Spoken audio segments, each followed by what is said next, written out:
आप लोग प्रवचन सुन रहे हो, ठीक है।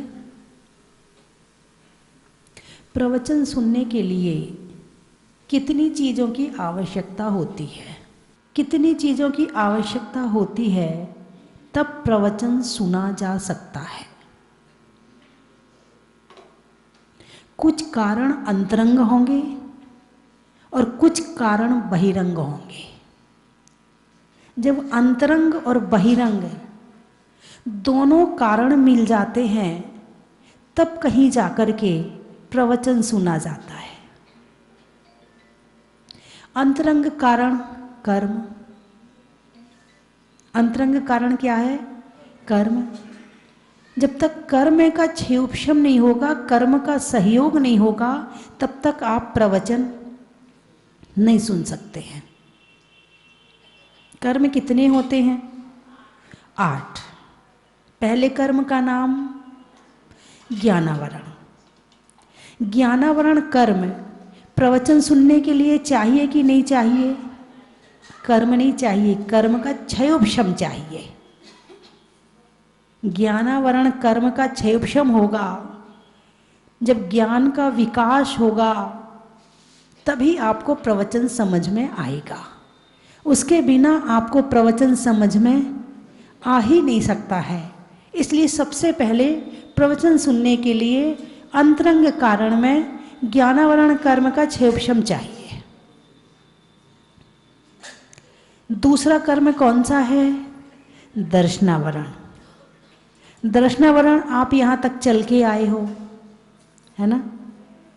आंखें ना हो तो चल के कैसे आओगे, देखोगे कैसे? तो देखने के लिए कौन सा कर्म चाहिए?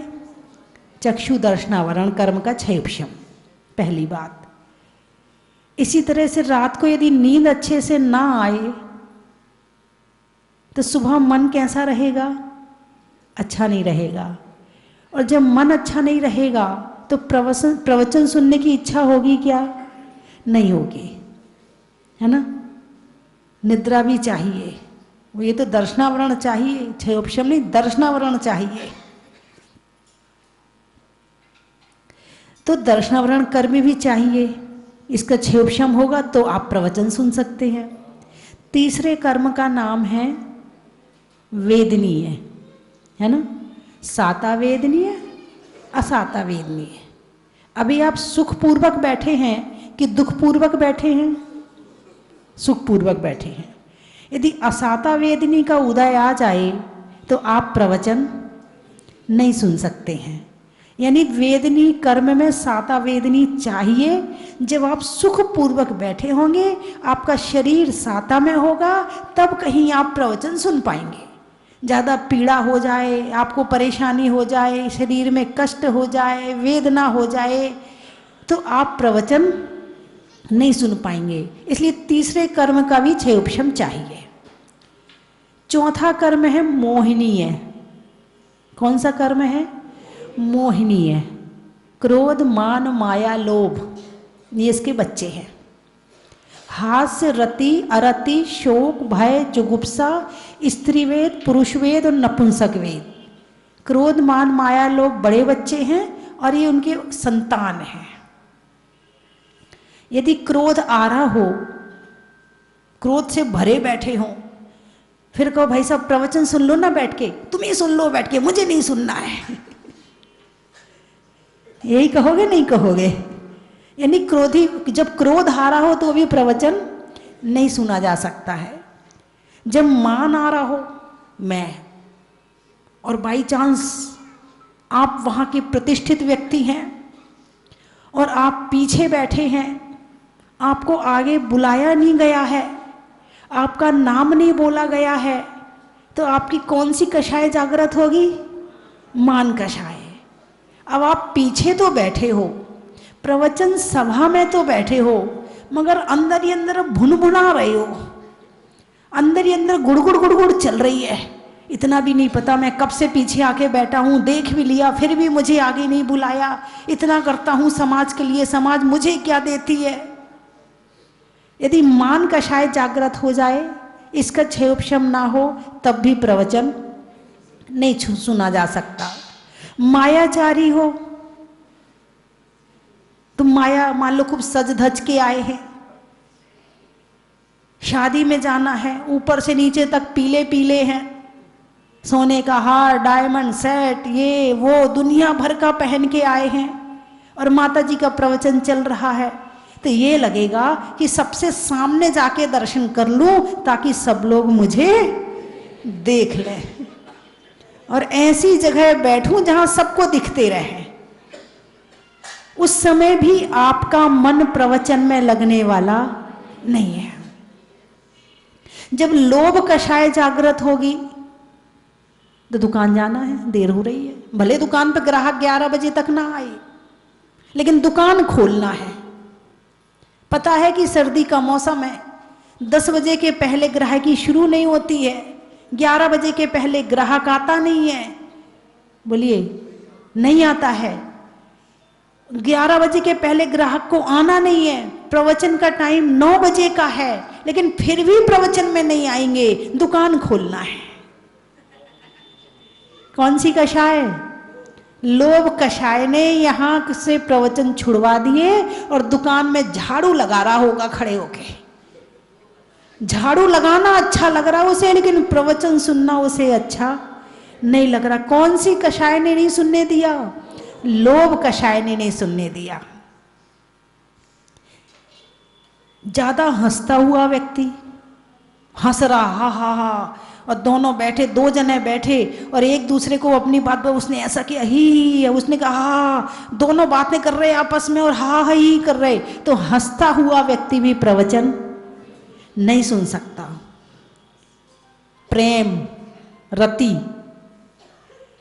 यानी जो जिसके अंदर मोह ज्यादा हो, प्रेम ज्यादा हो, तो उसके दिमाग में वो ही घूमेगा जिससे प्रेम ज्यादा है, जिससे उसकी लगन लगी है, जो उसके दिमाग में घूम रहा है। ज्यादा मोह है तो प्रवचन में भी बैठा होगा, तो प्रवचन तो चल रहा है, दिख तो रहा कि वो प्रवचन सुन रहा है, लेकिन वो सुन नहीं रहा है। उसके दिमाग में वो ही चल रहा है जिन जिन वस्तुओं से उसे प्रेम है। कहीं शादी में जाना हो और प्रवचन सुनने के लिए जबरदस्ती बिठा लिया जाए आपको, तो दिमाग में वो साड़ी भी रखनी है, वो भी रखना है, वो सामान रखना है, भूल ना जाऊं, उसको भी कहना है, उसको फोन करना है, ऐसा करना है। दिमाग में वो ही चलता रहेगा। प्रवचन सुनने वाले हास्य रति अरति, यदि मान लो आप प्रवचन सुनने आए और जिससे आपकी बनती नहीं है, इत्तेफाक से वो आपके बाजू में आके बैठ गया, अब बताओ प्रवचन सुनने में मन लगेगा क्या? क्यों? हे भगवान, ये और कहां से बैठ गया आके, मैं तो इससे बचने का प्रयास करता हूं, ये और घुसा जाता है मेरे पास में। अब जो उसके साथ खटपट आपकी हुई थी, अब वो फोल्डर आपका खुल गया। दिमाग में फोल्डर बने हुए हैं, जितने रिश्तेदार हैं सबका अलग अलग फोल्डर बना हुआ है। जो जहां जब मिलता है तो फोल्डर अपने आप खुल जाता है, और कोई काम कर रहे हो तुम, वो फोल्डर में चालू हो जाएगा और दिमाग में घूमने लगेगा, है? यानी द्वेष कर रहा है। अब उसको प्रवचन सुनाई पड़ेगा क्या? वो अरति में है, उसको प्रवचन सुनाई पड़ेगा क्या? नहीं पड़ेगा। हास्य रति अरति शोक, किसी की यहाँ कोई दुर्घटना हो गई है, कोई घटना घट गई है, वो शोक में है। अब उससे कहे भाई प्रवचन सुन ले, वो तो अपना रोना रोएगा, अपनी गाथा गाएगा, वो तुम्हारी नहीं सुनेगा। जब किसी के यहाँ कोई घटना घटती है तो लोग उसके यहाँ बैठने जाते हैं। पता बैठने क्यों जाते हैं? ताकि वो गा गा के बोल बोल के अपना दुख प्रकट कर दे, तो जो अंदर भरा है ना वो हल्का हो जाएगा। और यदि कोई सुनने वाला ना हो तो ये तक बताया है कि उस समय यदि मान लो कोई अकेला, 2 ही जने हैं घर में और एक की मृत्यु हो गई और उसके घर कोई बैठने नहीं गया, उसको कोई पूछने नहीं गया, वो 13 दिन तक किसी ने उसको सहारा नहीं दिया, तो यहां तक स्थिति बन सकती है कि वो आत्महत्या कर ले। तो ये जो समाज है ना, ये बहुत अच्छी चीज है, बहुत बढ़िया चीज है, क्योंकि इंसान ना तो दुख अकेला सहन कर सकता है और ना सुख अकेला सहन कर सकता है। सुख और दुख बांटने के लिए समाज और रिश्तेदार की उसे जरूरत पड़ती ही पड़ती है। इसलिए समाज वालों को तोड़ना मत, जितना बन सके समाज वालों को जोड़ना, अपमान मत करना, जितना बन सके उनका सम्मान करना, क्योंकि यही समाज तुम्हारे वक्त पर काम आएगी। तुम्हारे दूर के रिश्तेदार दूर हैं, मगर समाज तुम्हारे पास है, पड़ोसी तुम्हारे पास है, यही तुम्हारे काम आएंगे। 13 दिन तक, कितने दिन तक बताया है? 13 दिन तक क्यों बताया है? क्योंकि 13 दिन के बाद वो इतना स्टैंड हो जाता है, इतना जीवन जीने लायक हो जाता है, अब वो आत्महत्या नहीं करेगा। येन केन प्रकारेण वो अपना गुजारा कर लेगा, अब वो मरेगा नहीं। 13 दिन में उसका इतना संबल मिल जाता है और इतना वो तैयार हो जाता है, इसीलिए 13 दिन माने जाते हैं। मतलब भगवान महावीर ने जो सारी चीजें बताई हैं वो बड़े मतलब पूरे वैज्ञानिक कारणों के साथ में है, यदि सारी चीजों को देखा जाए तो। आजकल तो प्रश्न करते, हमने तो तीसरे दिन सब कुछ कर दिया। अरे तुम्हारे करने से क्या होता है? अंदर के विचारों को खत्म तो नहीं कर सकते, अंदर जो विचार घूम रहे हैं उसको तो खत्म नहीं कर सकते। चलो बच्चे हैं, बच्चे तो अपने दुकान आदि में मस्त हो गए, मगर घर में परिवार में और लोग भी तो हैं जो 13 दिन के बाद तक संतापित रहते हैं। तो हास रति अरति शोक, इसलिए महीने 2 महीने इंसान कहीं नहीं जाता, और जाता भी है तो रिश्तेदार बुलाते हैं। क्यों बुलाते हैं? इसलिए बुलाते हैं कि चलो यहाँ आ जाएगा, थोड़ा मन यहाँ वहाँ डाइवर्ट होगा, थोड़ा मन ठीक हो जाएगा और फिर से जिंदगी जीना शुरू कर देगा। तो ज्यादा शोक में जो व्यक्ति है वो प्रवचन नहीं सुन सकता है। शोक कम होगा तभी प्रवचन सुनेगा वो। भय, डरा हुआ व्यक्ति, भयभीत, उसको डर ही लग रहा है, ऐसा ना हो जाए, ऐसा ना हो जाए, ऐसा ना हो जाए, ऐसा ना बोल दें, ऐसा ना कर दें, मुझे पता नहीं बुलाएंगे कि नहीं बुलाएंगे, मेरा नाम लेंगे कि नहीं लेंगे, मेरा ऐसा होगा कि नहीं होगा। किसी भी तरह का डर हो, यदि भय से सहित होकर प्रवचन में बैठा है तो उसको प्रवचन सुनाई पड़ने वाला नहीं है। जुगुप्सा, ग्लानि, ग्लानि जानते हो ना? यदि कोई बाजू में आके बैठ गया और थोड़ी सी स्मेल आ गई, अब ध्यान कहाँ चला गया? प्रवचन सुनाई पड़ेगा, हे भगवान कितनी बदबू आ रही इसमें से, अब दिमाग उसमें चला गया। ये भी कषाय है, ये भी कषाय है। रति अरति शोक भय जुगुप्सा ये सब कषाय है।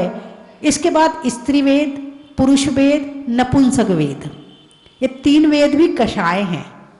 और इनसे संबंधित जो भाव होते हैं, यदि उन भावों से भरा हुआ व्यक्ति है तो प्रवचन तो छोड़ो, उसे भगवान के दर्शन भी नहीं होते हैं। यानी मंदिर में आकर भी नजरों में विकार आ जाता है। सामने वाले को तुम किस नजर से देख रहे हो?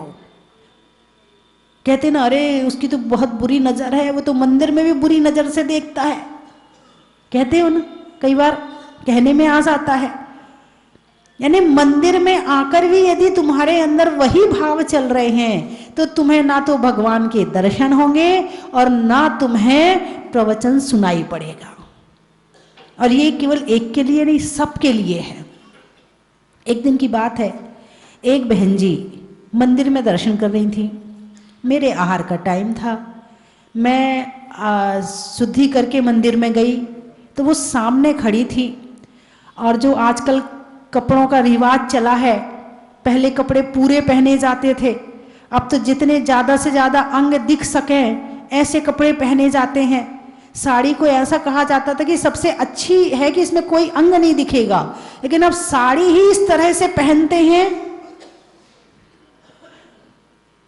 नहीं, आपकी बुराई नहीं करी, आप सब तो बहुत अच्छे से बैठे हैं।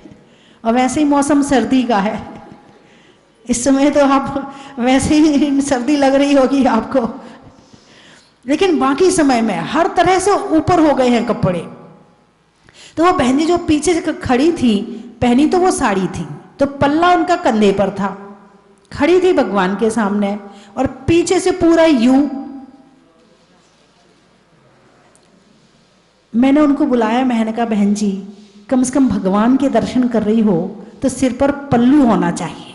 पहली बात, बिना सिर ढके भगवान के दर्शन, गुरु के दर्शन नहीं करने चाहिए, पहली बात। दूसरी बात, मैंने कहा आप बिल्कुल बेदी के पास में खड़ी हो, ठीक है, और पीछे यदि कोई दर्शन करने आएगा, अब हम जैसे साधु सारे तो नहीं है ना, सारे तो साधु नहीं है, कोई पिक्चर देख के आ रहा है, कोई सीरियल देख के आ रहा है, कोई कुछ देख के आ रहा है, उन्हीं भावों से भरा हुआ आ रहा है, और जब यहाँ आकर खड़ा होगा तो उसे आपकी पीठ ही नजर आएगी, भगवान नजर नहीं आएंगे, और उनको उनके भाव भटक गए तो उसका पाप आपको लगेगा, मैंने उनसे कहा। इसलिए मंदिर में सिंपल आओ, मंदिर में लिपस्टिक लगा के ना आओ, ज्यादा सज धज के ना आओ, वस्त्र अच्छे से पहन के आओ, सिर ढक के आओ कि तुम्हारे भाव भी अच्छे रहें, और जो और लोग मंदिर में आ रहे हैं उनको मतलब तुम्हें देखकर उनके भाव भी खराब ना हो। अपने कारण यदि दूसरों के भाव खराब हो रहे हैं तो पाप तो लगेगा ना। और उद्देश्य क्या है ये सब इस तरह कपड़े पहनने का? दिखाने ही तो उद्देश्य होता ना। कपड़े क्यों पहने जाते हैं? कपड़े पहनने का उद्देश्य क्या है भाई? पहले के समय में तो था कि शरीर की रक्षा, लेकिन अब हो गया है दिखावा।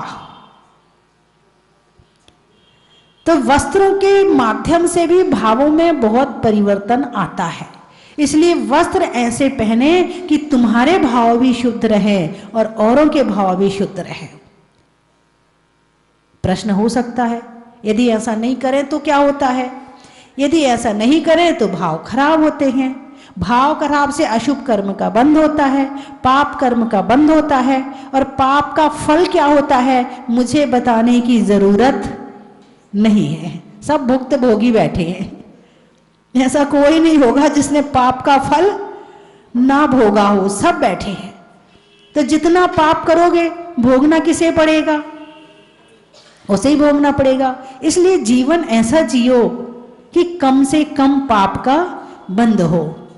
तो जो 4 कषाय और 9 कषाय में है उसे प्रवचन सुनाई नहीं पड़ेगा। एक एक कषाय भी है तो सुनाई नहीं पड़ेगा। फिर तो यहाँ इकट्ठी सारी बैठी है, कौन सी कब उदय में आ जाए पता नहीं चलेगा। तो मोहिनी कर्म की ये प्रकृतियां थी। मोह तो प्रवचन सुनने ही नहीं देता। घर में बच्चे हैं, क्या करें, बच्चों को स्कूल जाना है ना, तो उन्हें गरम गरम टिफिन बना के देना पड़ता है, इसलिए हम प्रवचन में नहीं आ पाते हैं। तो मैंने कहा आपकी बहू तो है, बहू कर लेगी। नहीं, उसका बच्चा छोटा है ना, तो बेटे को मैं ही टिफिन बना के देती हूँ। सासू कह रही है। बहू भी बैठी थी, नहीं नहीं अम्मा जी कल से आप प्रवचन में आ जाया करो, मैं बना दिया करूंगी। मतलब बेटे की शादी भी हो गई तो टिफिन अभी माई बना रही है। मोह देखो आप। बेटे को मेरे हाथ का बहुत पसंद है। वो बच्चे छोटे हैं तो बहाना है ही, तो बहाना है कि बच्चे छोटे इसलिए हम नहीं आ पाते हैं, पूजा नहीं कर पाते हैं, दर्शन नहीं कर पाते हैं, मंदिर नहीं आ पाते हैं। 100 बहाने हैं। कौन नहीं करने दे रहा? अरे बोलिए ना, मोहिनी कर्म नहीं करने दे रहा। कौन नहीं करने दे रहा? मोहिनी कर्म। ज्ञानावरण, दर्शनावरण, वेदनी, मोहिनी, आयु। आयु कर्म है तो प्रवचन सुन रहे हो, और इस शरीर में से यदि अपनी आत्मा का आयु कर्म इस शरीर में से खत्म हो जाए तो यही नमो सिद्धाड़म हो जाएंगे, फिर प्रवचन सुन पाओगे नहीं। तो प्रवचन सुनने के लिए आयु कर्म की भी आवश्यकता है। और कौन सी आयु? मनुष्य आयु। नरक में रहो तो वहां प्रवचन नहीं मिलेंगे, त्रियंच गति में रहो तो वहां समझ में नहीं आएगा, देव गति में वो अभी नीचे नहीं आ पाते, व्यंतर आदि भटकते रहते हैं। तो कौन सी आयु चाहिए? 4 आयु में से मनुष्य आयु चाहिए, तब कहीं प्रवचन सुन पाओगे। भाई साहब, आपके कौन से कर्म का उदय आ गया? कर्म का नाम तो बता दो। अब बेचारे कर्म ही नहीं समझ पा रहे होंगे। अच्छा, चौका लगा है, चौका कर्म थोड़ी होता है। कुछ भी आ जाए, ये भी अंतराय है। ज्ञान में अंतराय आ गया, ज्ञान का लाभ ले रहे थे, चौका याद आ गया, जाऊं मैं तैयारी करूं जरा जा करके। आयु, नाम कर्म। नाम कर्म प्रवचन सुनने के लिए चाहिए कि नहीं चाहिए? कैसे चाहिए बताओ? आप हाँ तो कह रहे, कैसे चाहिए बताओ? शरीर कौन से कर्म के उदय में मिला है? नाम कर्म के उदय में मिला। और आपका जो नाम कर्म है उसमें जो आपका जो संस्थान है, कुछ हिसाब से समचतुरस संस्थान है।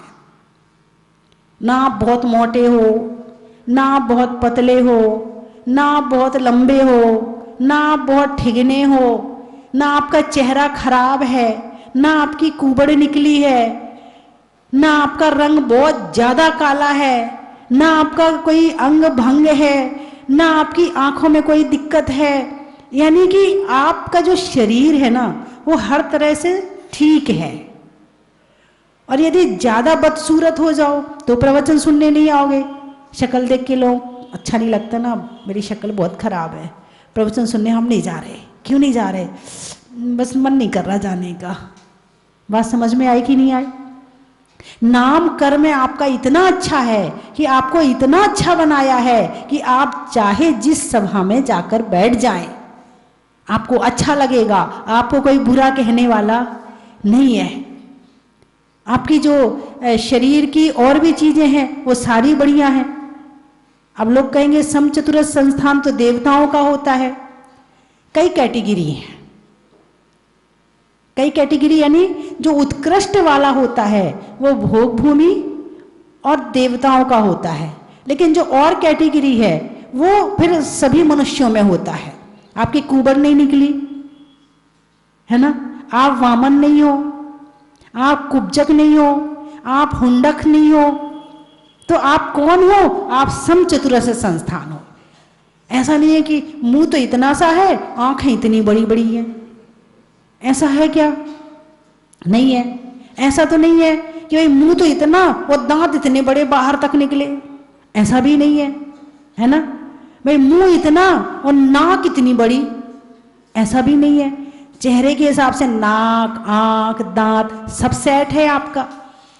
अब ऐसा नहीं है कि मुंह तो इतना बड़ा है और नाक इतनी सी है, आंखें इतनी इतनी सी, ऐसा भी नहीं है। तो आप पुण्यशाली जीव हो।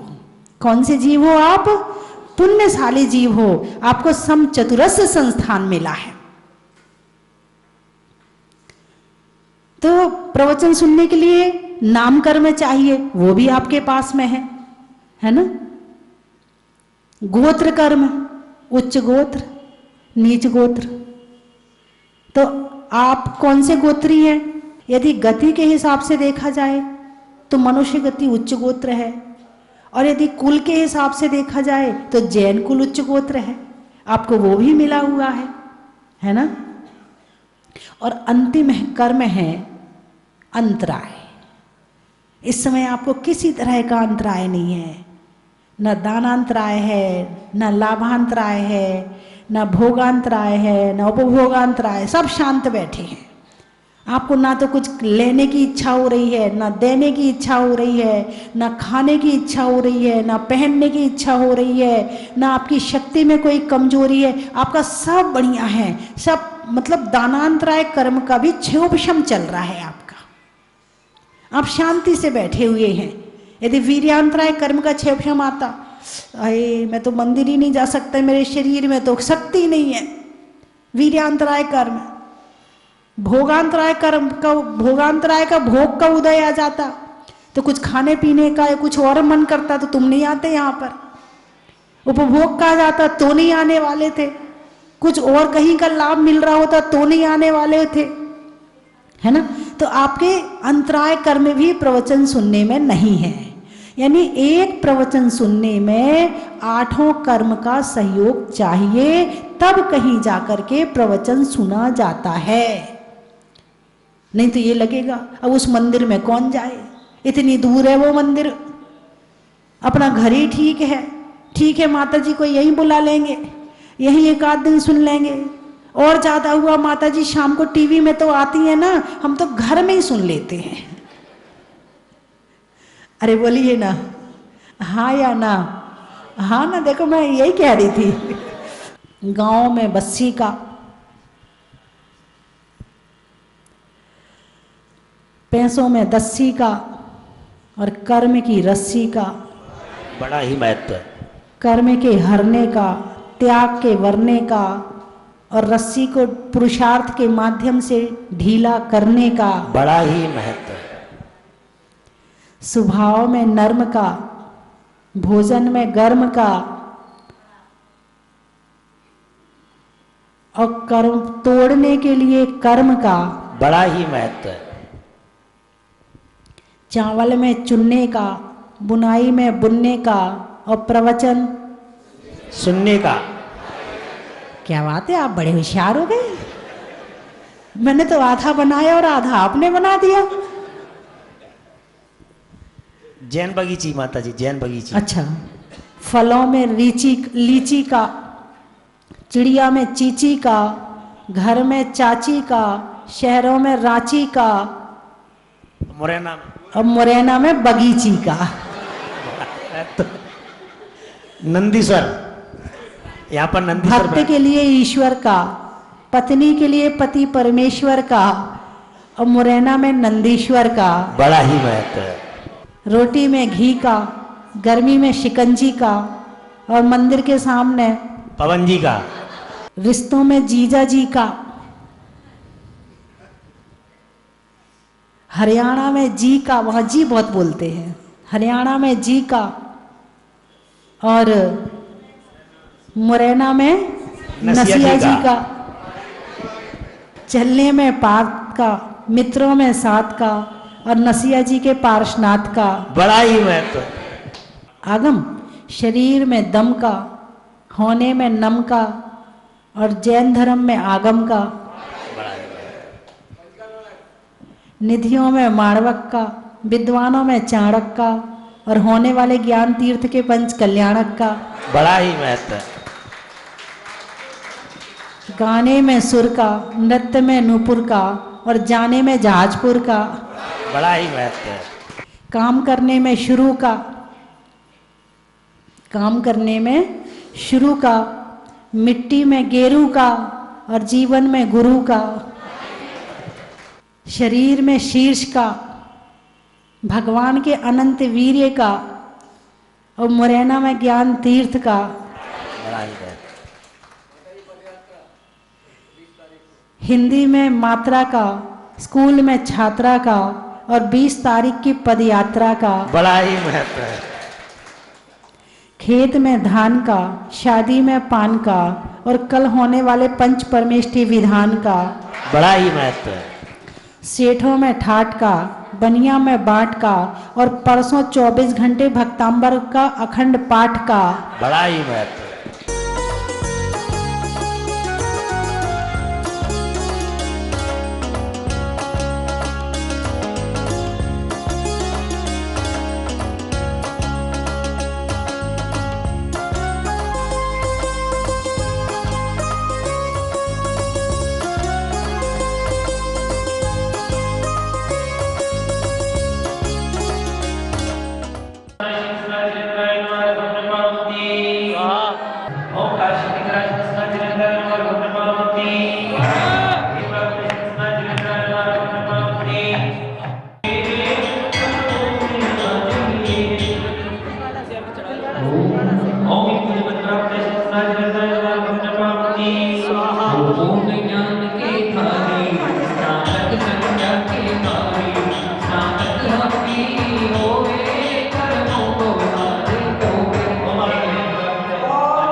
स्वस्ति धाम मुझे जाना है, मन में है ये धारणा, 20वें तीर्थंकर की मूरत हो, 20वें तीर्थंकर की मूरत को मन भर के निहारना, चलो स्वस्ति धाम। जी बोली भूगर्भ से प्रकट चैतन्य चमत्कार 1008 श्री मुनि सतनाथ भगवान की जय। बंधुओं, वर्ष 2023 का आगाज हो चुका है और 2023 की पहली शनिवार और अमावस्या का शुभ संयोग मिला है आने वाली 21 जनवरी को। शनिवार और अमावस्या जिस दिन होती है उस दिन मुनि सतनाथ भगवान के मस्तक पर अभिषेक करना और करवाना, शांति धारा करवाना महान पुण्य का उदय आता है, तब ये संयोग मिलता है। तो बंधुओं, मैं आपको सादर आमंत्रित करता हूं, आने वाली 21 जनवरी शनि अमावस्या के दिन आप जहाजपुर पधारे और अतिशयकारी जिनबिंब, एक चतुर्थकालीन प्रतिमा जिनका अतिशय यहाँ पर तो हो रहा है, घर घर में बाबा का अतिशय हो रहा है और अतिशयकारी बड़े बाबा के कारण ही जब से भूगर्भ से निकले हैं, मात्र इतने कम समय में पूरे भारतवर्ष में अगर सबसे पहला कोई क्षेत्र बना है तो वो स्वस्ति धाम जहाज मंदिर बना है। तो बंधुओं, ऐसे अतिशयकारी जिनबिंब के मस्तक पर शनि अमावस्या के दिन अभिषेक करें। आने वाली 21 जनवरी को परम पूजनीय भारत गौरव गुरुमा गण्य का स्वस्ति भूषण माता जी की संगस्ता, छुल्लिका अरथमती माता जी, छुल्लिका संस्कृति भूषण माता जी और छुल्लक श्री प्रणाम सागर जी महाराज के सत्संग पावन सानिध्य में 1008 कलशों से बड़े बाबा का महामस्तकाभिषेक होगा। आप अपने परिवार की ओर से एक कलश आरक्षित करवा सकते हैं। मात्र 5100 रुपए की न्योछावर राशि से आप अपनी सूचना स्वस्ति धाम पर दे सकते हैं। धन्यवाद। चन की थाल को सजाओ रे आज, रत्नों की थाल को भर लाओ रे आज, आओ आओ करे रे गुणगान आरती भगवन की, आओ आओ करे गुणगान आरती भगवन की, आओ आओ करे रे गुणगान आरती भगवन की।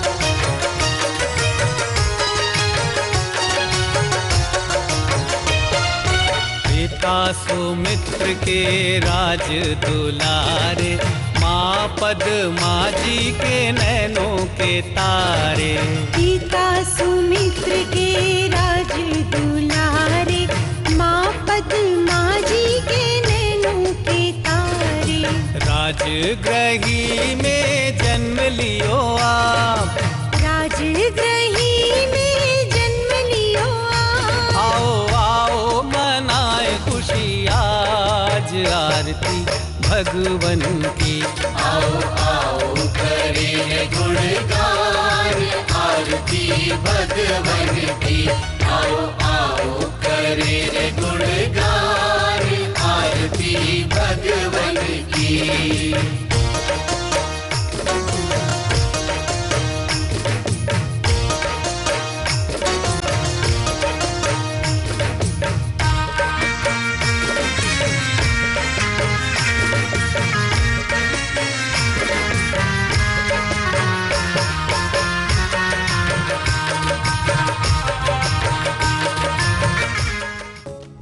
परम विदुषी लेखिका गणिनी आरिका रत्न श्री 105 स्वस्ति भूषण माता जी, जिन्होंने मात्र 20 वर्ष में 100 से भी अधिक किताबें लिखकर जैन समाज को अनूठा योगदान दिया है।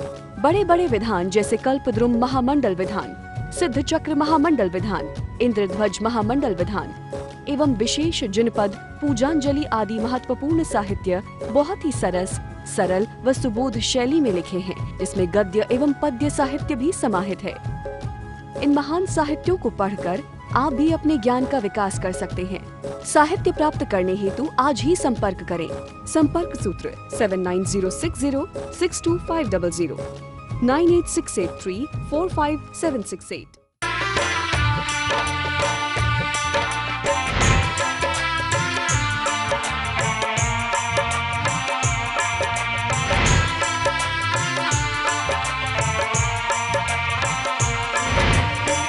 चलो चलो रे चलो चलो रे चलो रे चलो चलो जहाजपुर